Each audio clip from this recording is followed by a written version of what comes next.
सफर के दौरान बहुत से लोगों को जी मचलने और उल्टी की समस्या रहती है। इससे उल्टी करने वाले व्यक्ति सहित सफर में साथ बाकी यात्रियों को भी असुविधा हो जाती है।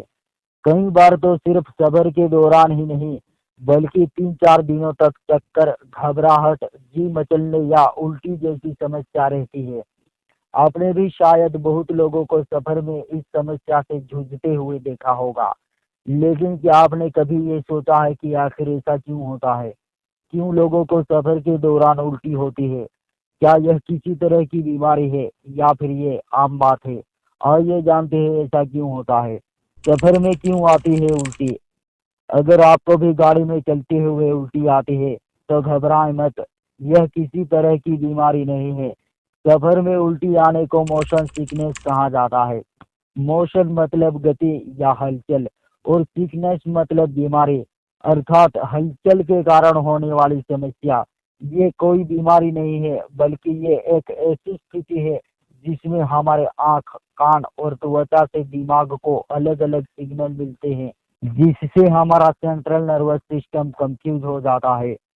आँख और कान का तालमेल है उल्टी की वजह।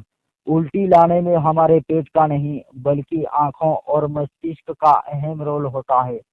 हमारी आँखों को गाड़ी के अंदर सीट आसपास वाले यात्री सब अपनी जगह पर स्थिर दिखते हैं। कहने का मतलब है कि बाहर ना देखा जाए तो आँखों को दिखता है कि कुछ भी हिलडुल नहीं रहा है। वहीं दूसरी ओर कान इस हलचल को भांप लेते हैं। शारीरिक संतुलन बनाने के लिए कान में मौजूदा तरल पदार्थ की बड़ी भूमिका रहती है।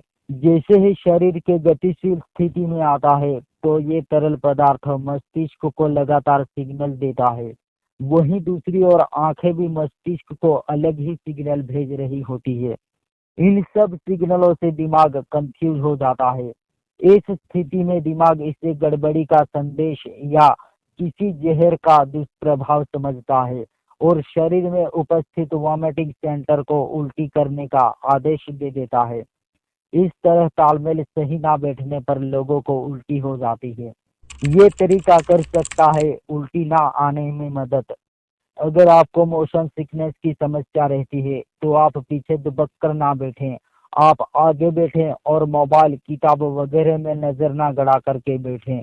खिड़की से बाहर की ओर ध्यान रखें और बेहतर होगा आप क्षितिज में वहां देखें जिस जगह आसमान और धरती मिलते दिखते हैं। ऐसा करने से आपकी आंखों को हलचल साफ साफ दिखाई देगी और संभव है कि कान और आंखों में तालमेल बन जाए। जरूरी बात, बहुत से लोग खिड़की से बाहर सर निकाल के भी बैठे, तब भी उन्हें उल्टी हो जाती है। ऐसे में सवाल बनता है कि उनके तो आंख, नाक और कान सब एक ही सिग्नल भेज रहे होते हैं, तो फिर ये कॉन्फ्लिक्टिंग सिग्नल वाली थ्योरी वहां काम क्यों नहीं करती है? दरअसल यह पूरे दावे के साथ नहीं कहा जा सकता कि सफर में उल्टी आने का इकलौता कारण मोशन सिकनेस ही है। यह बस एक थ्योरी है जो इस विषय के लिए सबसे ज्यादा पॉपुलर है, लेकिन इसे परम सत्य नहीं माना जा सकता है। अगर आपको भी सफर में उल्टी आती है तो आप बताए गए तरीके आजमा सकते हैं।